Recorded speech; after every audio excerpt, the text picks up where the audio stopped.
28 अप्रैल 2023 प्रातः मुरली ओम शांति बाप दादा मधुबन।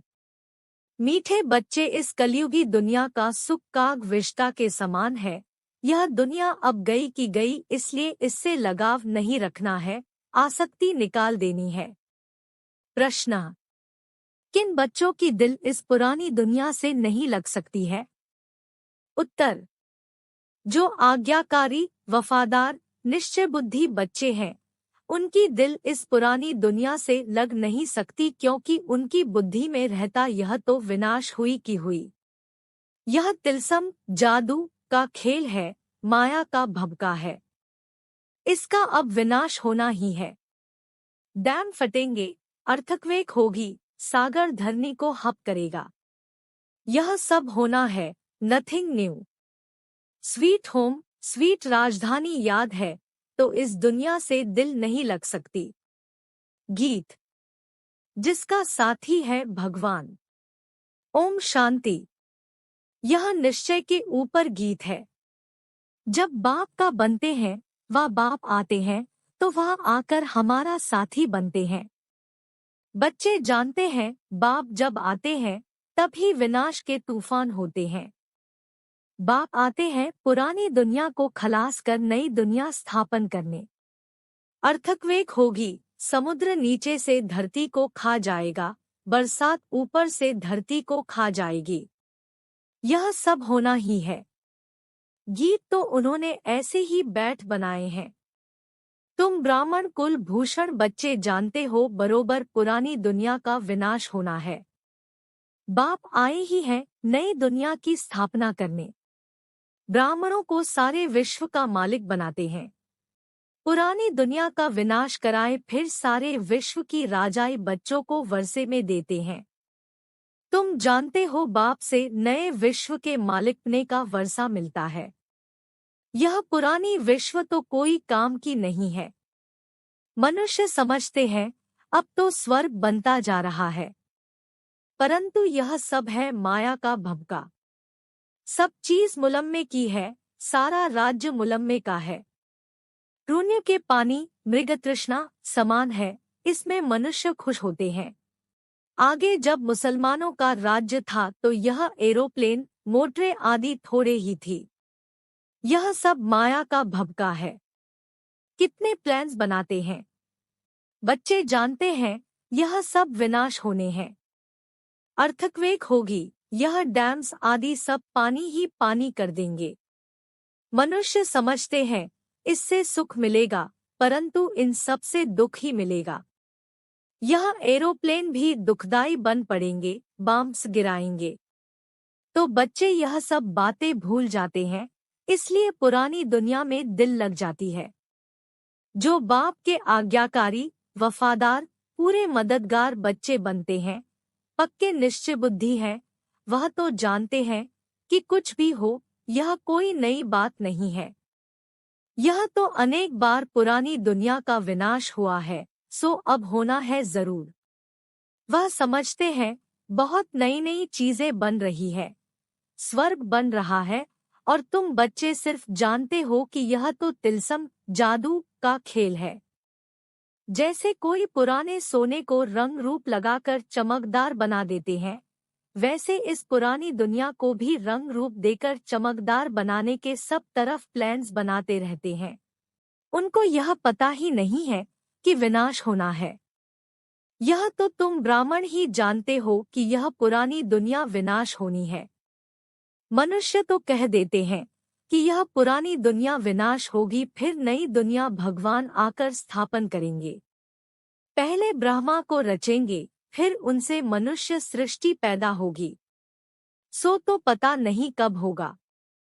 यह सिर्फ तुम बच्चों को बाप बैठ समझाते हैं। भगवान की है श्रीमत।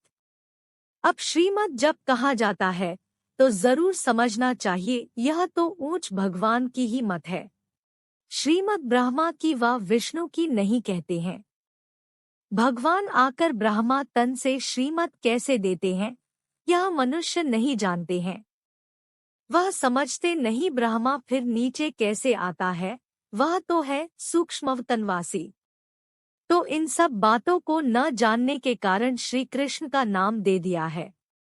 ऐसे भी नहीं हो सकता कि श्री कृष्ण का कोई साधारण रूप है जिसमें परमात्मा प्रवेश करते हैं। यह बातें कोई नहीं जानते। बाप कहते हैं, हमारे भी बहुत गुरु किए हुए थे, परंतु कुछ पता नहीं था। भूले हुए थे कि श्रीमत किसकी है। श्रेष्ठ ते श्रेष्ठ तो है निराकार, उनकी ही श्रीमत है। शिवाय नमः कहते हैं ना, उनकी महिमा अपरंपार है। इन बातों को तुम बच्चे ही जानते हो। यह सब बातें किसको बुद्धि में बिठाने में कितनी मेहनत लगती है। अब भक्तों को भगवान की मत चाहिए। यह तो ड्रामा में नूंद है। गीता के भगवान ने आकर भक्तों को मत दी है, तो भक्तों का उद्धार कैसे हो। भक्त फिर कह देते हैं, भगवान सर्वव्यापी है। भक्त ही भगवान है, तो बताओ उन्हों का क्या हाल होगा। अब बाप बैठ समझाते हैं कि भगवान एक है, वह आते ही है भक्तों की रक्षा करने। इस समय मनुष्य सब रावण की शोकवाटिका में है। कोई भी मनुष्य साधु संत आदि रक्षा नहीं कर सकते हैं। भक्तों की रक्षा भगवान को करनी है। मनुष्य यह नहीं जानते हैं कि हम पतित दुनिया नर्क में निवास कर रहे हैं। पावन दुनिया स्वर्ग को कहा जाता है। यह बातें समझेंगे फिर भी कोटों में कोई। कल पहले वाले सिकीलधे बच्चे ही आएंगे। कल्प कल्प तुम सिकीलधे बनते हो, फिर कोई तो पूरा बनते हैं, कोई को तो माया कच्चा ही खा जाती है। बाप को याद न करने से झट विकार आ जाते हैं। पहला विकार देहाहंकार आया तो फिर औरों की भी चेष्टा होगी। इसलिए बाप कहते हैं, देही अभिमानी बनो, क्योंकि सबको वापस जाना है। यहाँ तो दुख ही दुख है। कलयुगी दुनिया का सुख काग विष्टा के समान है। यह तो सन्यासी भी कहते हैं और तुम भी समझते हो। नर्क और स्वर्ग को तुम बच्चे जानते हो। नर्क में तो कोई सुख नहीं। नर्क में कोई से भी लगाव रखना अपना पद भ्रष्ट करना है। कोई भी चीज में आसक्ति नहीं रखनी है। समझाना चाहिए, यह तो पुरानी दुनिया खत्म होने वाली है। यह दुनिया कोई काम की नहीं है। पहले देहाभिमान आने से उनके साथ दिल लगती है। देही अभिमानी फिर इस पुरानी दुनिया से जैसे उपराम रहेंगे। वह होता है हद का वैराग्य, यह है बेहद का वैराग्य। हम इस पुरानी दुनिया को भूलते हैं, यह बिल्कुल ही दुख देने वाली है। इनसे बाकी थोड़ा सा काम लेना है, यह गई की गई। बाकी 2 घड़ी के हम मेहमान हैं। तो ब्राह्मण ही कहते हैं कि हम पुरानी दुनिया में 2 घड़ी के मेहमान हैं। हम अपने स्वीट होम, स्वीट राजधानी में आकर सुख भोगेंगे। अब हमको जाना है। यह पुरानी दुनिया कब्रिस्तान होनी है, इसलिए देह सहित सब कुछ भूल जाना है। यह शरीर पुरानी जुत्ती है, इसको अब छोड़ना है, योग में रहना है। योग में रहने से आयु बढ़ेगी तो हम बाप से वर्षा लेंगे। देहाभिमानी की आयु बढ़ नहीं सकती।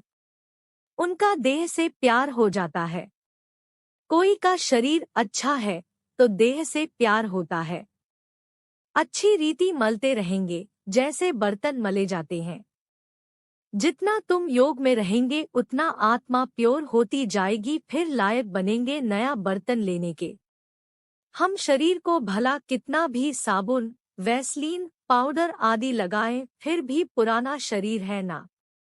पुराने मकान को कितना भी मरम्मत करो तो भी जैसे खंडहर है, तो यह शरीर भी ऐसे है।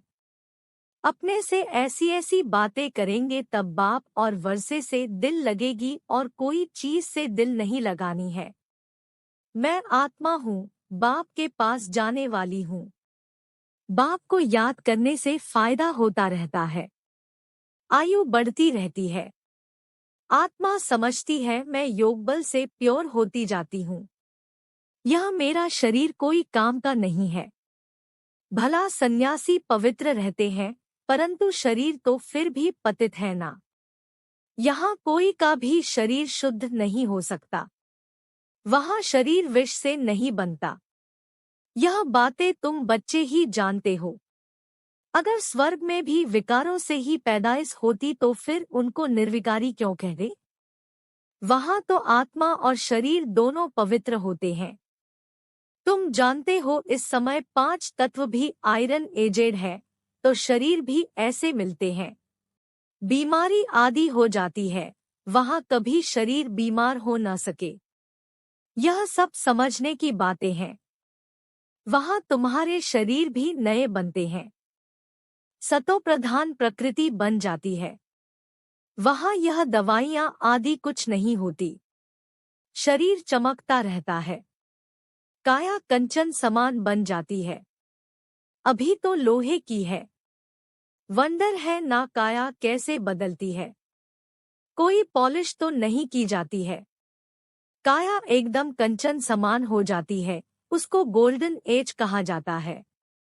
सोने के शरीर तो नहीं होते हैं। लक्ष्मी नारायण को पारसनाथ पारसनाथिनी कहते हैं। उन्होंके शरीर देखो कितने सतोप्रधान है। उन्होंकी कितनी महिमा है। अभी तो यह 5 तत्व भी तमोप्रधान है। विष से शरीर पैदा होते हैं। वहाँ है योगबल की बात। स्वर्ग में जरूर वाइसलेस बच्चे होंगे। काम महाशत्रु वहाँ होता नहीं। बाप कहते हैं यह काम तुमको आदिमध्यांत दुख देने वाला है। उनको कहाँ ही जाता है संपूर्ण निर्विकारी दुनिया, और इसको संपूर्ण विकारी दुनिया कहा जाता है। हर एक के अंदर यह 5 भूत है। 5 भूतों पर विजय तब पाते जब सर्वशक्तिमान बाप से योग लगाते हो, जिस योगबल से तुम विश्व के मालिक बनते हो। तो तुम हो इनकाग्निटो शिव शक्ति सेना। सेना शिवबाबा से योग लगाकर शक्ति ले रही है। वह सर्वशक्तिमान बाप है ही स्वर्ग की राजधानी स्थापन करने वाला गॉड फादर। वह आते ही है तुमको स्वर्ग का मालिक बनाने। अभी तुम स्वर्ग के लायक नहीं हो। मैं कल्पकल्प आकर तुम बच्चों को स्वर्ग की राजधानी में राज्य करने के लायक बनाता हूँ। अभी तुम हो नर्क के मालिक। मनुष्य कहते भी हैं फलाना मरा, स्वर्गवासी हुआ। बिल्कुल समझते नहीं है कि हम नर्क में हैं। स्वर्ग का वास्तव में कोई को पता ही नहीं है। कहते हैं जिनके पास धन दौलत बहुत है उनके लिए यहाँ ही स्वर्ग है। अरे इतनी बीमारियां आदि लगी पड़ी हैं, इसको स्वर्ग कैसे कहेंगे? स्वर्ग तो सतयुग को कहा जाता है। कलयुग में थोड़े ही स्वर्ग है। बाप ने समझाया है यह है विकारी दुनिया। हर एक नारी द्रौपदी पार्वती है। हर एक नारी को अमरनाथ अमर कथा सुनाते हैं। हर एक द्रौपदी नंगन होने से बच जाएगी। यह बातें बेहद का बाप बैठ समझाते हैं। वह है ही वाइसलेस वर्ल्ड, संपूर्ण निर्विकारी दुनिया। विकार बिल्कुल नहीं। आत्मा आकर प्रवेश करती है तो उस समय गर्भ में बिल्कुल प्योर रहती है। आत्मा भी प्योर आती है, इसलिए उनको गर्भ में भी कोई सजा नहीं भोगनी पड़ती है। यहाँ तो सभी को सजा मिलती है। अच्छा, मीठे मीठे सिकीलधे बच्चों प्रति माता पिता बाप दादा का याद प्यार और गुड मॉर्निंग। रूहानी बाप की रूहानी बच्चों को नमस्ते। धारणा के लिए मुख्य सार। 1. इस दुनिया में स्वयं को मेहमान समझना है। देही अभिमानी बन पुरानी दुनिया और पुरानी देह से उपराम रहना है। 2. योग से आत्मा और शरीर दोनों को पावन बनाना है। पुराने शरीर तरफ आकर्षित नहीं होना है, इससे लगाव नहीं रखना है। वरदान। शांति के अवतार बन विश्व में शांति की किरणें फैलाने वाले शांति देवा भव। जैसे छोटा सा फायरफ्लाई जुगनू दूर से ही अपनी रोशनी का अनुभव कराता है, ऐसे विश्व की आत्माओं व संबंध संपर्क में आने वाली आत्माओं को महसूस हो कि शांति की किरणें इन विशेष आत्माओं द्वारा मिल रही है। बुद्धि द्वारा अनुभव करे कि शांति का अवतार शांति देने आ गए हैं।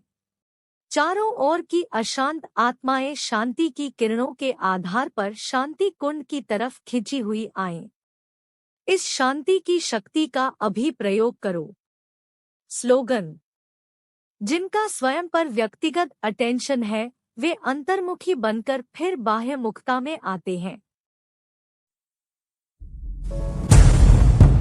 कृपया आज की मुरली पर लाइक, कमेंट और चैनल को सब्सक्राइब जरूर करें।